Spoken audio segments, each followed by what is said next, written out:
Hey guys, Pastor Chris here. Actually, a very red Pastor Chris. Welcome to the Poolside Chat. So I've got, one more day after today's stupid chemo cream. It is kind of getting annoying, but after Sunday, finally let my face start healing up.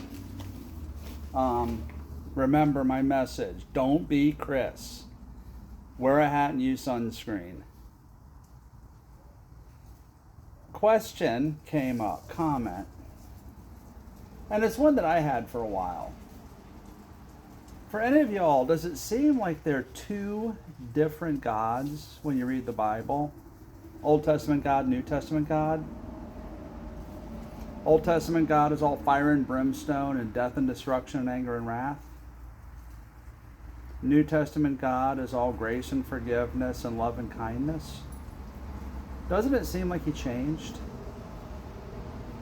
So there is a characteristic of God, and it's called the immutability of God. Immutable means it doesn't change, which means God is immutable. The immutability of God, he doesn't change. And if God is immutable, if that's one of his characteristics, why does it seem like he changed?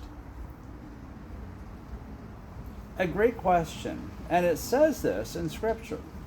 Numbers. There's a book we read a lot. Numbers 23:19. This is actually the story of Balak and the donkey. 23:19. Or excuse me, Balaam. God is not human that he should lie, not a human being that he should change his mind. You're thinking, okay, that's Old Testament. What about New Testament? Well, James 1:17, New Testament, where it says, every good and perfect gift is from above, coming down from the Father of the heavenly lights, who does not change like shifting shadows. So Scripture says it. Scripture is true. Then why does it seem that he changed? Because I thought that too. And even in some of the stories of Scripture, I mean, you look at like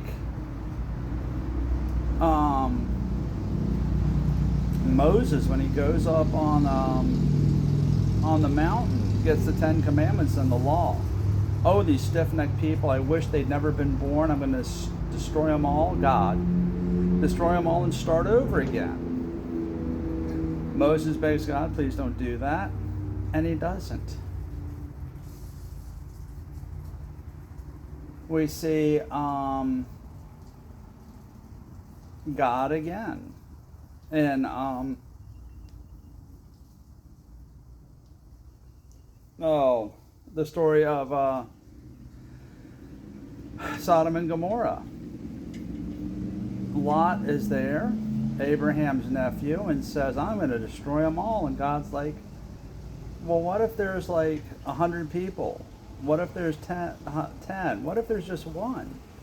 Won't you change your mind? Okay, I'll wait. So it does seem like God changes his mind. So let me give you two things to think about and chew over.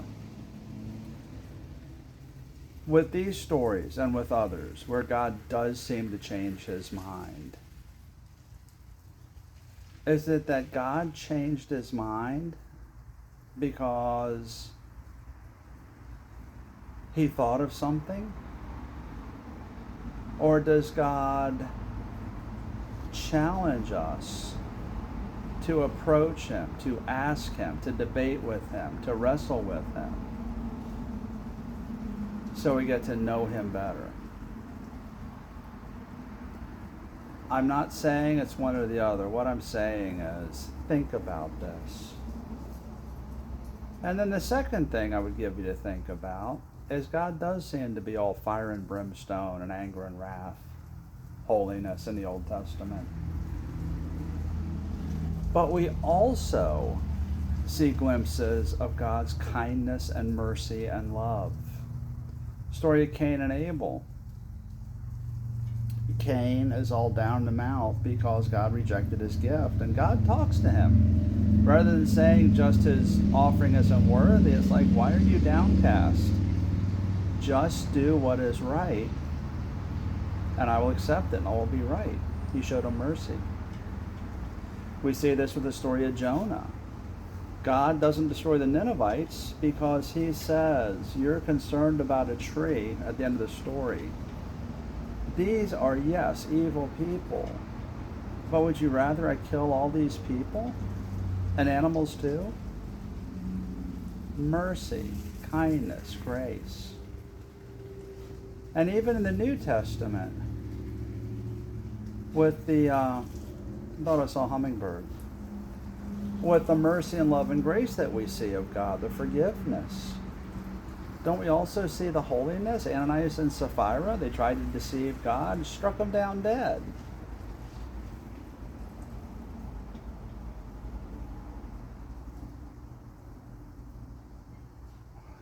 We see the unforgivable sin, which I just talked about last week. So is one characteristic aspect of God emphasized in the Old Testament as opposed to the New? I would dare say there's an argument to be made for that, but it doesn't mean that God changed.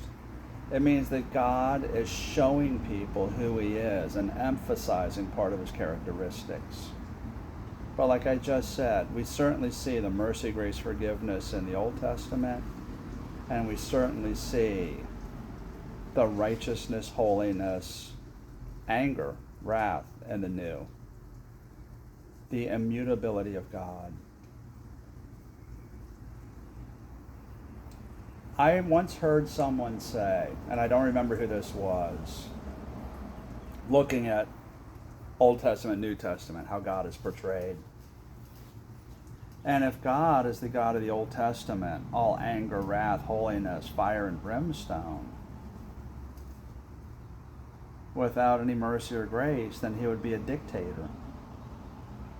And if God was just the God of the New Testament with love and kindness and compassion and forgiveness, then he's someone we could walk over, and he's just a doormat. He's both. And it's all together in one perfect God. So, it doesn't really answer the question, but I will say it answers it as far as that God is immutable. And we see both characteristics in both testaments. Guys, let me know your thoughts here every Saturday and Wednesday. Facebook, YouTube, Rumble, at FL Compass Church. Keep the questions coming. And thanks for this one. This was actually a really good question. I had to reinforce my beliefs in. So, let your friends, family know. Remember, we'll be back here Wednesday answering more of your questions. And tomorrow, Sunday, don't forget, go to church. Have a wonderful weekend. See you Wednesday.